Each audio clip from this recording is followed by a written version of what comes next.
오늘 이제 11장 1절에 보면요, 예수님이 제자들에게 명하시기를 마치시고 그 다음에 거기를 떠나셨다 이렇게 말씀하죠. 이제 산상수훈을 최종 마무리하신 겁니다. 산상수훈이 5장부터 시작됐거든요. 5장, 6장, 7장이 산상수훈의 본론이고, 그리고 8장, 9장, 10장이 산상수훈을 예수님이 실제 한번 삶에서 해보신 거예요. 제자들을 데려다니면서. 그러면서 이제 5장부터 7장까지가 하나님의 나라란 어떤 것인가, 하나님의 나라가 어떻게 이 세상에 이루어져야 하는가, 이거를 이론적으로 알려주신 거죠. 그것을 마치 모세가 시내산에서 하나님의 율법을 받아서 백성들에게 가르쳤던 그런 모습으로 구성을 한 겁니다. 그래서 이 구성을 뭐라고 얘기했냐면 모세 모형론이다 이렇게 얘기를 했어요.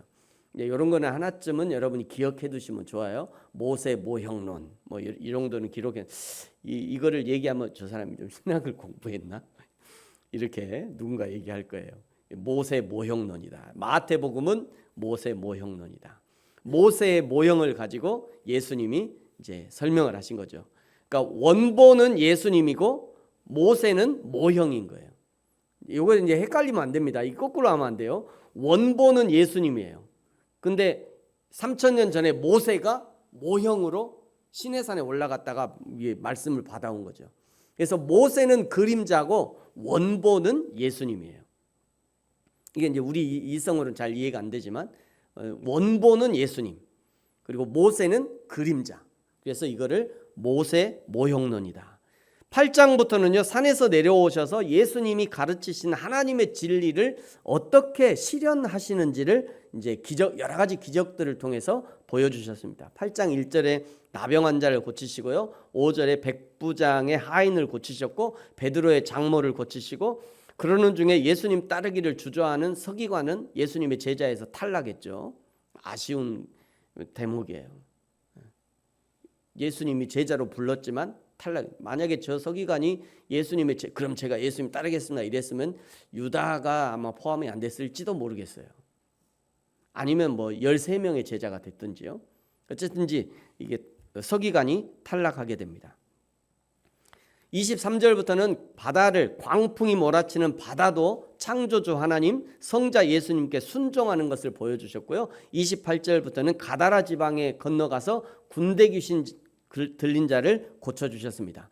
9장부터는요, 지붕을 뚫고 내려오는 중풍병자를 고쳐주셨고, 길 가다가 세관에 앉아있던 마태를 제자로 불러주셨습니다.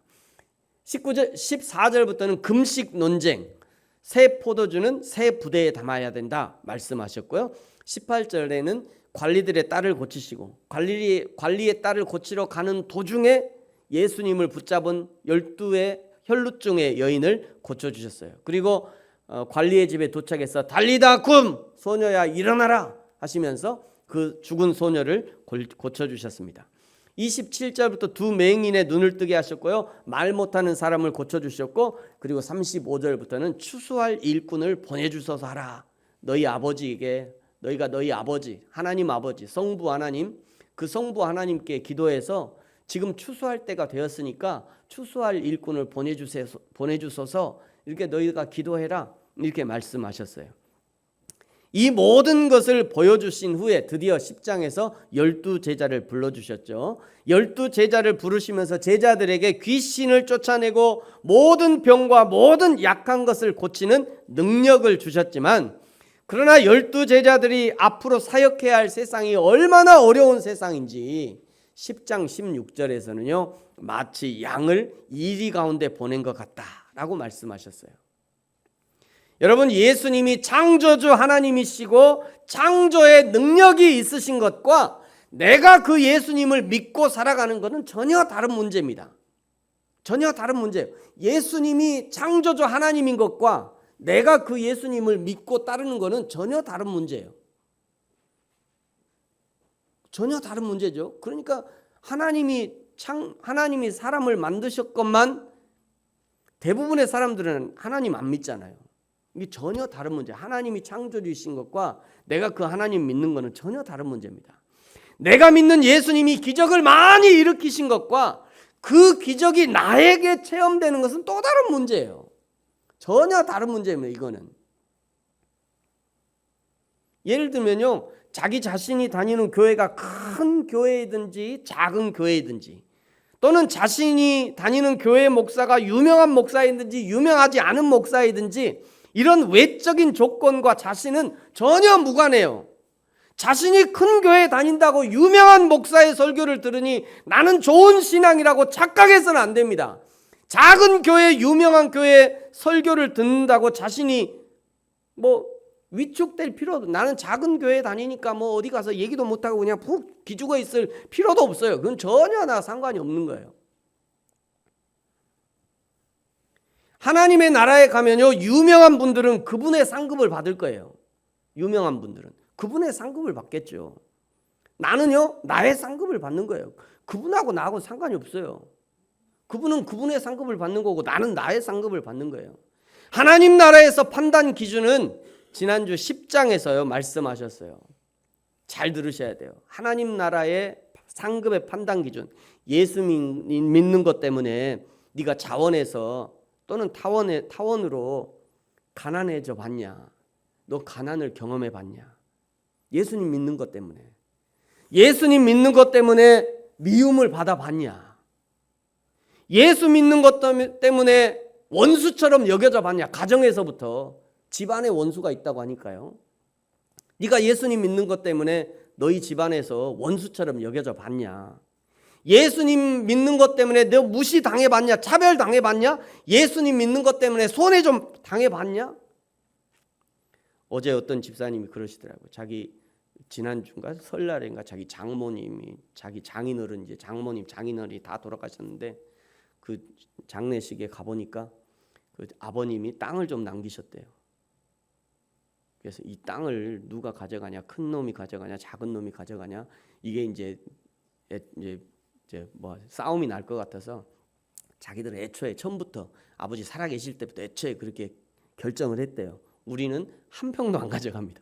우리는 필요 없습니다. 형님들 필요하시면 가져가십시오. 그래서 아주 조용히 끝났대요. 아니, 자기도 못 사는데 좀 나눠달라고 할 수 있잖아요.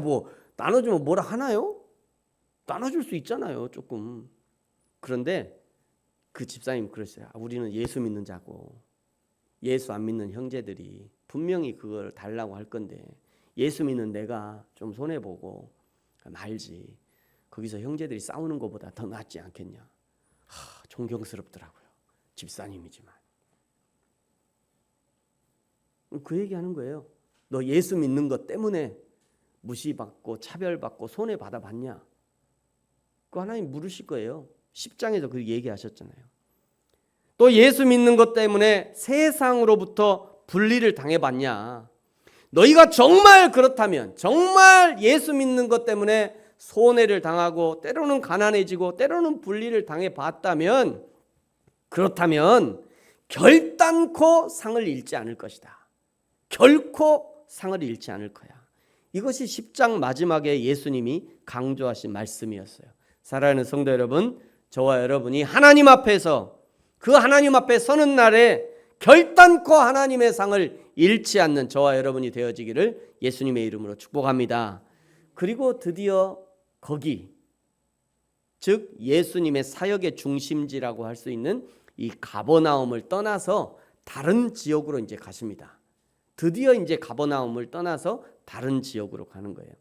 다른 동네에 가시는 이유는요, 가르치고 전도하기 위해서 가버나움을 떠나서 가는 겁니다. 여러분, 예수님이 제자들에게 산상수훈을 말씀하시는 이유가 무엇이었습니까? 제자들이 또 다른 사람에게 가르칠 수 있도록 하기 위해서, 그리고 하나님의 나라를 전파하기 위해서 산상수훈의 말씀을 주신 거예요. 예수님이 다른 사람들에게 여러 가지 기적을 베풀어 주신 이유가 무엇인가? 그들이 가야 하는 모든 삶의 현장에서 예수가 그리스도이심을, 예수가 하나님이심을, 하나님의 나라가 이미 임했음을 전파하게 하기 위해서 기적을 베풀어 주신 거예요. 기적만 낼름 받아먹고 예수님의 말은 싹 입 닦으면 그 상이 없는 거예요. 이 땅에서 하나님의 기적만 싹 받아먹고 입 싹 닦으면 너 없다 그럼 너 하나님 나라에서 누릴 거 없다. 나는 너한테 다 줬다 세상에. 너 다 누릴 거 다 누렸지? 그러면 이 땅에서는 없어. 이제 하나님 나라에는 없는 거야. 그렇게 하신다고 얘기하시는 거예요. 그러니까 여러분 기적을 바라시는 것도 좋아요. 근데 기적을 체험하고 나서 그 다음이 중요해요. 이 기적을 누가 주셨나? 하나님이 주셨다. 예수님이 주셨다. 나 예수님 때문에 이런 기적을 누리고 살아. 계속 가르치고 증거하는 거죠. 여러분 오늘 저와 여러분이 교회에 모이고 함께 예배하고 함께 훈련받고 때로는 해외에 선교를 가기도 하고 더 좋은 교육을 받고 더 좋은 환경을 만들어가는 이유가 무엇이냐? 이 모든 이유가 더 많은 사람들에게 예수 그리스도를 소개하고 그리고 하나님의 나라 천국을 소개하고 알리기 위해서 우리에게 교회를 주신 겁니다. 바로 이 목적을 11장 1절에서 명확하게 알려주시는 거예요. 여러분 우리 다 같이 11장 1절 한번 읽겠습니다. 시작. 예수께서 12 제자에게 명하시기를 마치시고 이에 그들의 여러 동네에서 가르치시며 전도하시려고 거기를 떠나가시니라. 아멘. 어제 토요일 아침에 저희 친구가 카톡에 하나 보내줬는데 그 카톡에 이런 예화가 있어요. 헨리 나우엔이라는 아주 유명한 그 신학자이면서 저자이면서 카톨릭인가 하여튼 신부예요. 이분이 아주 유명한, 우리나라에도 굉장히 유명한 그런 분이죠. 이분의 책에 예수를 생각나게 하는 사람이라는 책 이름인데 여기에 사역자의 세 가지 정의라고 나옵니다. 이런 사람이 사역자다 이런 의미예요. 사역자란 이런 사람입니다. 첫째, 치유하시는 예수님을 생각나게 하는 사람. 이 사람한테 가면 이 사람을 보면 예수님은 치유하시는 분이구나. 뭐 상처만 치유가 아니라 마음의 치유도 있잖아요. 이 사람만 만나면 그냥 내 마음이 그냥 시원해지고 그냥 이 사람 보면 하면 내 속이 답답한 게 싹 이렇게 풀어지고 이런 사람이 있어요. 그런 사람이 있더라고요. 두 번째, 고난 가운데도 먼저 예수님을 떠올리게 하는 사람이 있다는 거예요. 이 사람이 분명히 고난 가운데 있는데 이 사람을 보면 야, 예수님 때문에 너가 참지. 진짜 너 예수님 아니면 어떻게 살아. 이런 떠올리게 한 사람이 있다는 거예요. 세 번째는요, 예수님의 인도하심이 무엇인지 생각나게 하는 사람. 이 사람을 보면 야 예수님의 인도하는 거는 바로 이런 거구나. 이런 게 떠올리게 하는 사람이 있다는 거예요. 적어도 이 세 가지가 이 세 가지를 할 수 있으면 사역자라는 거예요.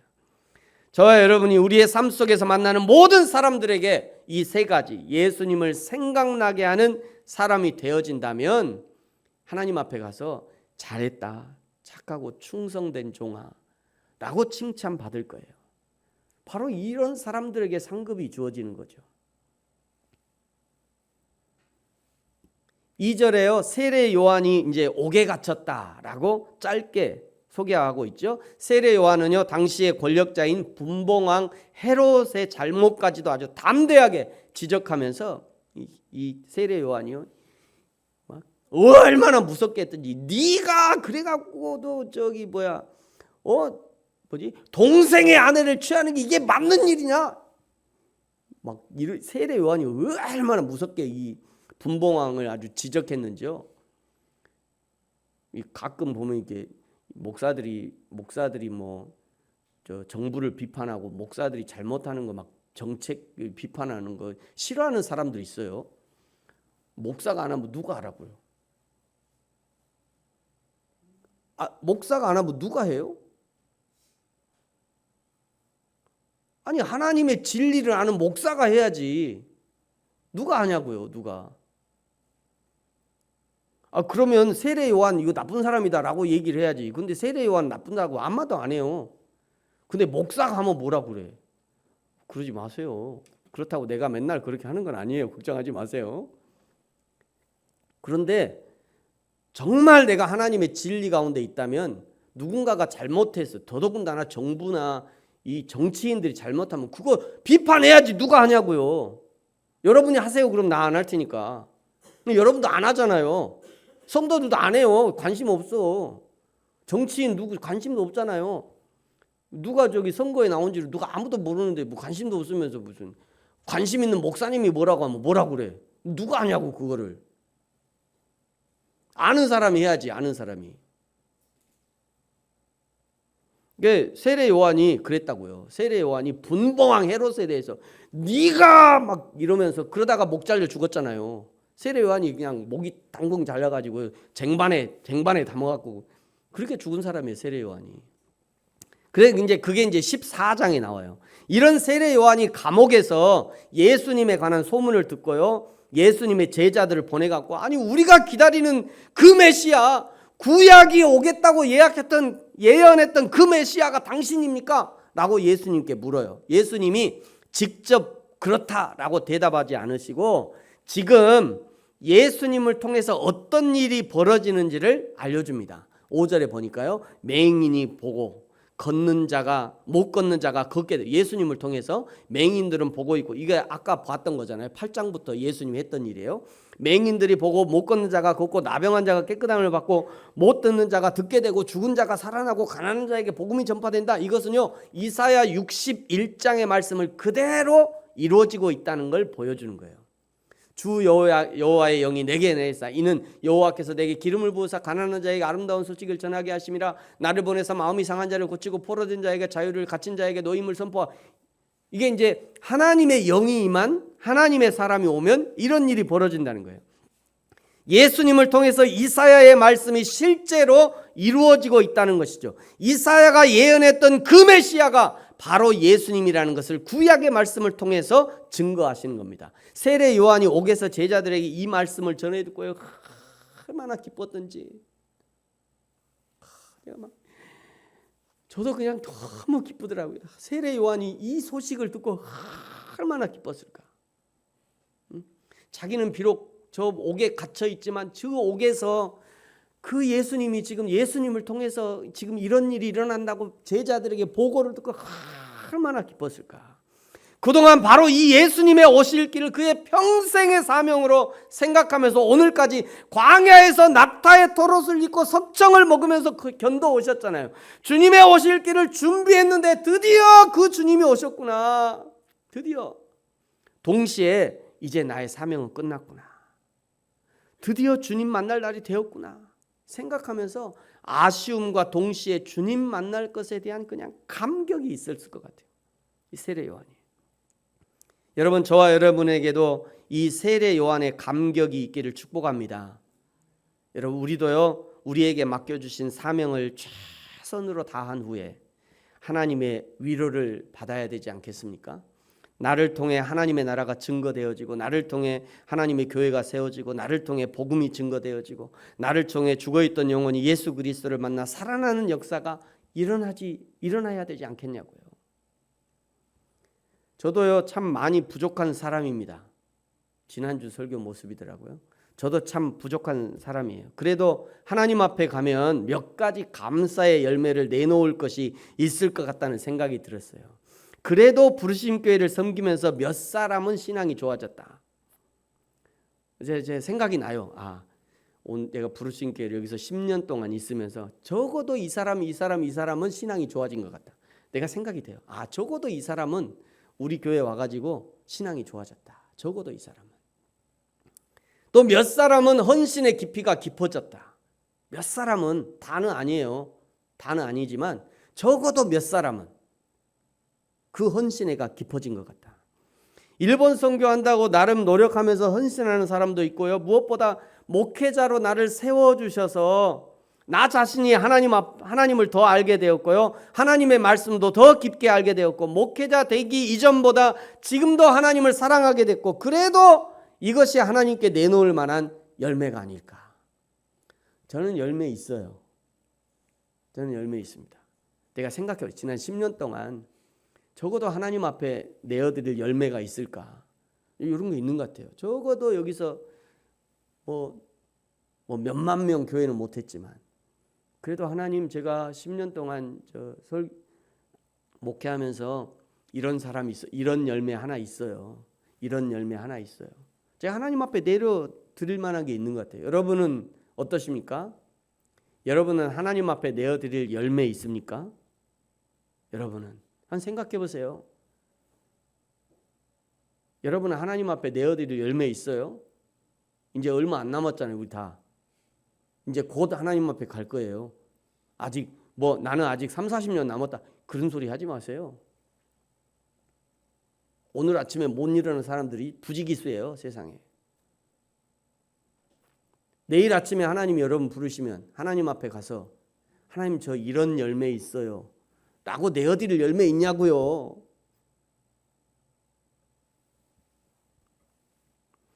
오늘 세례 요한이 광야에서 외치는 자의 소리의 사명을 잘 감당하고 이제 예수님의 오심을 확인했던 것처럼 저와 여러분이 우리에게 맡겨주신 사명을 끝까지 잘 감당하고 기쁨으로 여호와 하나님을 만나게 되기를 예수님의 이름으로 축복합니다. 그러면서 이제 7절부터는요 세례 요한에 대해서 알려주시는데요. 세례 요한의 사역을 한마디로 정리한 구절이 이제 12절, 11절, 12절이에요. 여러분 같이 한번 읽겠습니다. 11절, 12절 같이 읽습니다. 시작. 내가 진실로 너희에게 말하노니 여자가 낳은 자 중에 세례 요한보다 큰 이가 일어남이 없도다. 그러나 천국에서는 극히 작은 자라도 그보다 크니라. 세례 요한의 때부터 지금까지 천국은 침노를 당하나니 침노하는 자는 빼앗느니라. 아멘. 예수님이 평가하시는 세례 요한은 지구상에서 여자가 낳은 자, 즉 인간의 자녀, 인간의 자연 출생의 방식으로 낳은 사람, 인간의 자연 출생으로 낳은 그런 방식으로 낳은 사람 중에 가장 큰 자다 얘기하는 겁니다. 그러나 그런 세례 요한도 예수 그리스도의 은혜로 구원받은 천국 하나님의 나라에 들어가는 사람이라면 그 사람은 세례 요한보다 더 큰 사람으로 인정받는데요. 예수님 생각할 때 세례 요한은 여자가 낳은 사람 중에 가장 큰 자인데, 그런데 세례 요한 이후에 천국에 들어가는 사람이 있다면 그 천국에 들어가는 사람은 세례 요한보다 더 큰 사람이다. 지금 이렇게 얘기하시는 거예요.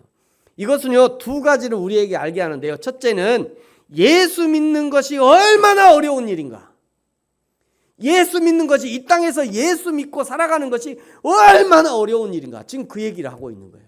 왜요? 천국에 들어가는 사람은 세례 요한보다 더 대단한 사람이라고 얘기하니까. 그러면 이 땅에서 내가 지금 예수 믿고 있는 것이 얼마나 어려운 일인가, 이거를 알려주는 것이고요. 두 번째는 지금 예수 믿는 나는 하나님의 나라에서 세례 요한보다 더 큰 사람으로 여겨진다는 거야. 할렐루야. 내가 여러분이 지금 이 땅에서 예수 믿고 천국에 가면요 세례 요한보다 더 큰 사람으로 여겨진다는 거예요. 이건 진짜 대단한 일인 거죠. 대단한 일이에요. 여러분 분명히 기억하시기 바랍니다. 내가 오늘 예수 믿는 것이 가장 큰 복이에요. 이것보다 큰 복은 없어요. 예수를 믿어 하나님의 자녀가 된 복을 누리면서도 그 큰 예수 믿는 복은 하찮게 생각하고 그저 세상에서 누리고 싶은 돈의 복, 명예의 복, 건강의 복, 자녀의 복만 구하고 있다면 그 사람은요 하나님 볼 때 얼척없는 사람이에요. 하나님 볼 때 얼척없는 사람이다. 얼척없네, 이게 이제 전라도 사투리인데요. 어처구니래요. 어처구니 없는 사람. 따라서 하세요. 저를 따라서. 마음이 이렇게 가슴에 이든이도 따라서 해봐. 가슴에 이렇게 손 얹고, 가슴에 이렇게 손 얹고 따라서 하세요. 다들 따라서 하세요. 다들 따라서 손 얹고, 다들 따라서 하세요. 얼척없는 사람이 되지 말자.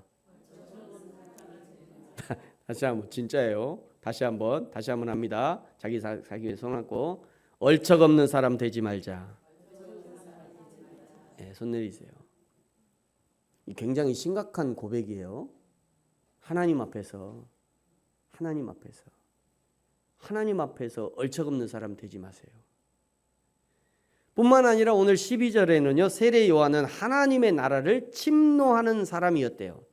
세례 요한이 하나님의 나라를 침노했다는 게 이게 어떤 의미냐? 세례 요한은요 회개의 세례를 증거하면서 하나님의 나라를 침노했습니다. 세례 요한은 세상 풍조를 따라가지 않으므로 하나님의 나라를 침노했어요. 세례 요한이 뭐 당시에 최고 유명한 그런 설교자였거든 당시에. 그러니까 광야에서 저기 복음을 전했는데 그 광야에까지 사람들이 세례 요한의 말을 들으려고요 그냥 줄을 서가지고 그 광야까지 왔어요. 이런 사람이 그냥 예루살렘 한복판에다 교회 하나 세우면요 순식간에 10만 명, 20만 명 교회 될 거예요. 그런데도 세례 요한은 광야에서 끝까지 살았잖아요. 이거는 세상 풍조를 따르지 않은 거죠. 세례 요한은요 예수님의 오시기를 준비함으로 하나님의 나라를 침노했습니다. 세례 요한은 참으로 하나님을 믿는 자라면 어떻게 살아야 하는지를 보여주는 것으로 하나님의 나라를 침노했어요. 사랑하는 성도 여러분, 저와 여러분도 날마다 하나님의 나라를 침노하는 자를 되시기를 축복합니다. 날마다 복음을 전함으로 하나님의 나라를 침노해야 합니다. 사랑과 섬김의 삶으로 하나님의 나라를 침노하십시오. 다시 오실 재림의 그리스도를 예비하면서 천국을 침노하는 것입니다. 13절은요 요한이 구약의 마지막을 닫는 역할을, 구약을 이제 닫아요. 세례 요한이 구약의 마지막 선지자, 구약을 마무리하는 세례 요한이었다라고 말씀하고요. 14절에는 오리라 한 엘리야가 곧 이 사람이다, 세례 요한이다, 이런 의미입니다. 말라기 4장 5절에서 6절에 보면요, 보라 여호와의 크고 두려운 날이 이르기 전에 내가 선지자 엘리야를 너에게 보낼 거야. 그러면서 세례 요한이 와서 할 사역에 대해서 말씀하는데, 세례 요한이 먼저 아버지의 마음을 자녀에게 돌이킨대요. 왜 아버지의 마음을 자녀에게 먼저 돌이키냐면요, 생각해 보세요. 여러분 자녀가 내 속을 아주 팍팍 성질나요. 근데 이제 자녀들이 잘 모르잖아요. 자기가 아버지 마음을 화나게 했는지 잘 몰라, 자녀들은. 그런지 아버지가 성질나고 막 있다가 그리고 이제 아버지가 먼저 사실은 마음을 푸는 거죠.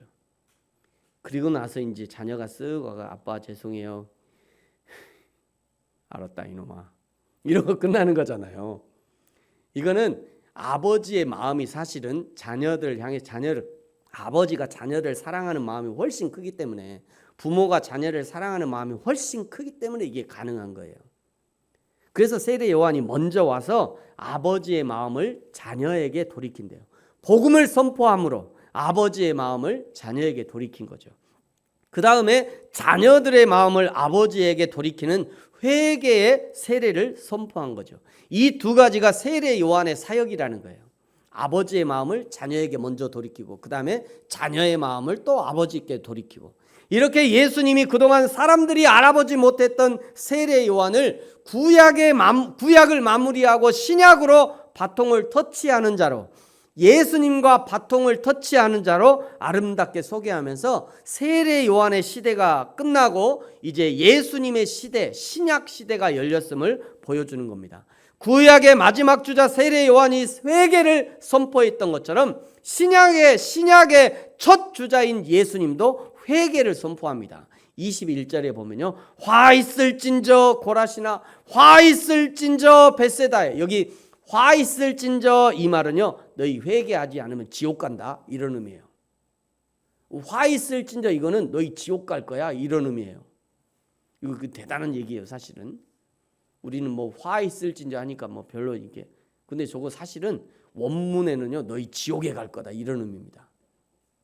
22절에 보면 내가 너희에게 이르노니 심판날에 두로와 시돈이 너희보다 견디기 쉬울 것이다. 23절에 가버나움도 하늘까지 높아지려는 그 교만을 지적하면서 음부까지 날아질 거야, 지옥에 떨어질 것이다, 저주를 선포하고 있어요. 여러분, 가버나움이 어디입니까? 예수님의 사역의 중심지잖아요. 예수님이 아침을 드셨던 땅이고 저녁에 잠드셨던 땅이 그 가버나움이에요. 그런데 그 가버나움도 교만해지면 지옥을 면할 수가 없는 거예요. 하나님이 가장 싫어하는 것이 교만입니다. 사단 마귀가 인간 속에 심어놓은 것이 교만이에요. 사단 마귀도 하나님처럼 되고 싶은 교만 때문에 최종 유황불이 타는 불못에 떨어지게 되는 거죠. 그러면서 이제 25절에요, 하늘의 복이 어떤 사람에게 임하는가. 오늘 이제 우리 이든이하고 이본이. 오늘 이든이하고 이본이한테 하는 소리네. 이거 25절, 26절 잘 읽어. 이든이 잘 읽어. 이든. 자, 25절, 26절 같이 한번 읽어볼까요? 시작. 그때 예수께서 대답하여 이르시되 천지의 주제이신 아버지여, 이것을 지혜롭고 슬기 있는 자에게는 숨기시고 어린 아이들에게는 나타내심을 감사하나이다. 옳소이다. 이렇게 된 것이 아버지의 뜻이니이다. 아멘. 하늘의 복은요, 어떤 자에게 온대요? 어린아이들에게 나타내신대요. 하늘의 복은 어린아이처럼 겸손한 자의 것인 거예요. 아이들은요, 가르쳐 주는 대로 믿습니다. 가르쳐 주는 대로 행해요. 알려준 대로 아이들은 행하는 거예요. 그러나 타락한 사람들은요, 가르쳐 주는 대로 믿는 것이 아니라 자기가 믿고 싶은 대로 믿어버려요. 자기가 경험한 대로 믿기를 좋아합니다. 이 어린아이의 심령이 있는 사람은 가르쳐 준 대로 해요. 근데 애들이 이제 머리가 점점 커가면서 이제 초등학교 한 5학년, 6년, 6학년 되면요, 절대 안 듣죠. 이게 타락했다는 증거예요. 타락하면요, 부모 말 안 들어요. 회개하라 이 어린이들아. 타락하면 안 들어요. 우리도 마찬가지예요. 어린아이의 심령을 가져야 되는데 가르쳐줘도 안 듣고 그냥 자기가 경험한 대로 자기가 믿고 싶은 대로 믿어버리는 거예요. 여러분, 우리의 경험보다 중요한 것이 하나님의 말씀입니다. 아무리 오른쪽을 경험했어도 성경이 왼쪽이라 하면 왼쪽이 정답이에요. 아무리 은사가 나타나고 죽은 자가 살아나는 기적이 나타나도 성경이 아니라고 하면 아닌 거예요. 그거는. 목사님 성경에 그렇게 써져 있긴 한데요, 제가 경험해 보니까요, 제 경험, 목사님 성경은 그렇게 얘기하는데 제가 경험해 봤거든요. 그러면 이제 답이 없어요. 이제 그런 분들은 개척을 하셔야 돼. 그런 분은 개척을 해갖고 한번 고생을 해봐야 돼. 개척할 사람들 몇 명 있는 것 같아요. 목사님 제가요 한 40년 50년 이렇게 신앙생활 해보니까 성경은 그렇게 있는데 내가 경험해보니까 그거 아닙니다. 곤란합니다. 곤란해요. 그렇게 하시면 진짜 곤란해요.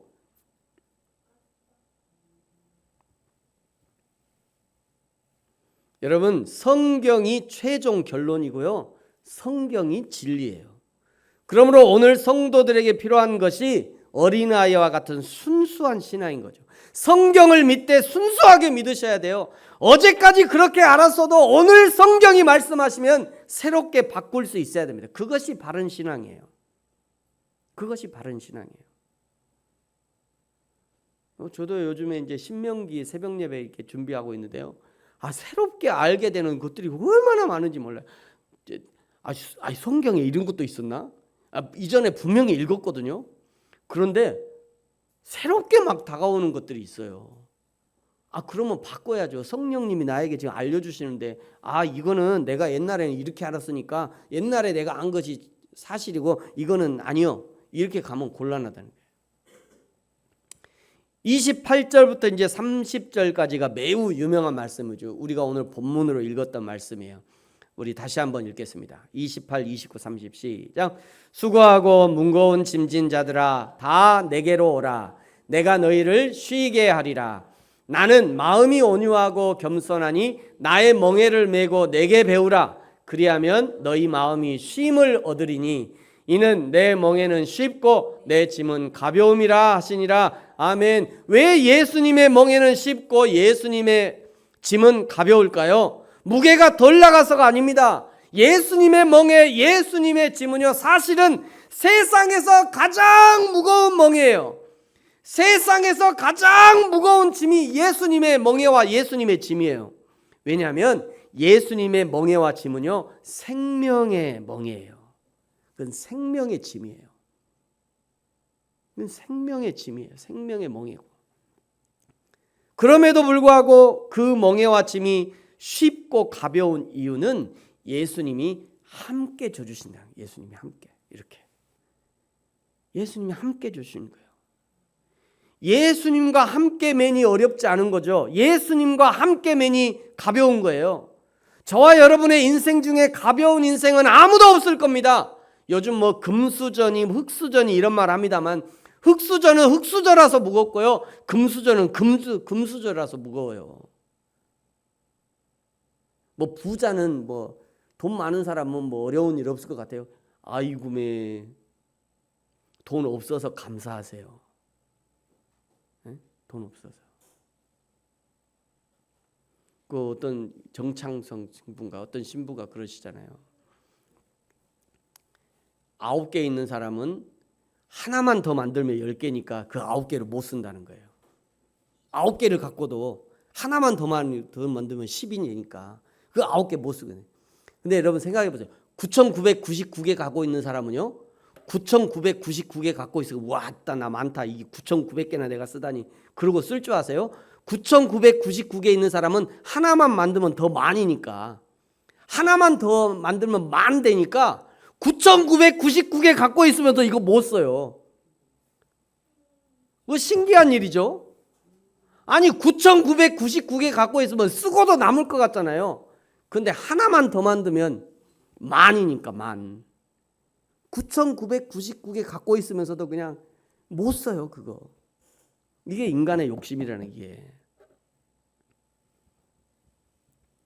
흙수저는요, 흙수저라서 무겁고요, 금수저는 금수저라서 무거워요. 작은 교회는 작아서 어렵고요, 큰 교회는 커서 어려워요. 여러분, 그러니 누구도 서로 탓할 일이 아니에요.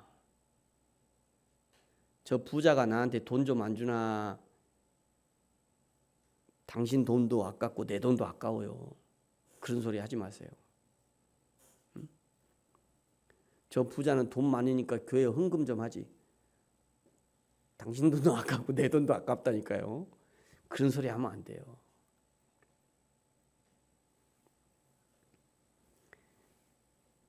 그러나 여러분, 어느 누구도 서로 탓하지 말고 그 모든 어려운, 그 모든 무거움을 예수님께 맡길 때 드디어 가벼워지는 거예요. 사랑하는 성도 여러분, 어려운 멍에를 예수님과 함께 매야 쉽습니다. 무거운 짐을 예수님과 함께 져야 가벼워지는 거예요. 그렇다고 해서 예수님께 다 맡기고 나는 훨훨 자유를 누려서는 안 됩니다. 내 십자가는 내가 져야 하는 거예요. 내 십자가니까 내 십자가는 내가 져야 되는 거예요. 내가 내 십자가를 질 때 그때 예수님이 쓱 다가오셔서 그 멍에를 함께 매주시는 것이고 그 짐을 함께 져주시는 거예요. 사랑하는 성도 여러분, 저와 여러분이 기쁨과 즐거움으로 감사함으로 예수님과 함께 멍에와 짐과 십자가를 감당할 수 있기를 축복합니다. 오늘 세례 요한이 초림의 그리스도를 준비하고 기다렸던 것처럼 저와 여러분도 재림의 그리스도를 준비하고 기다리는 저와 여러분이 되어지기를 예수님의 이름으로 축복합니다. 같이 한번 기도하겠습니다.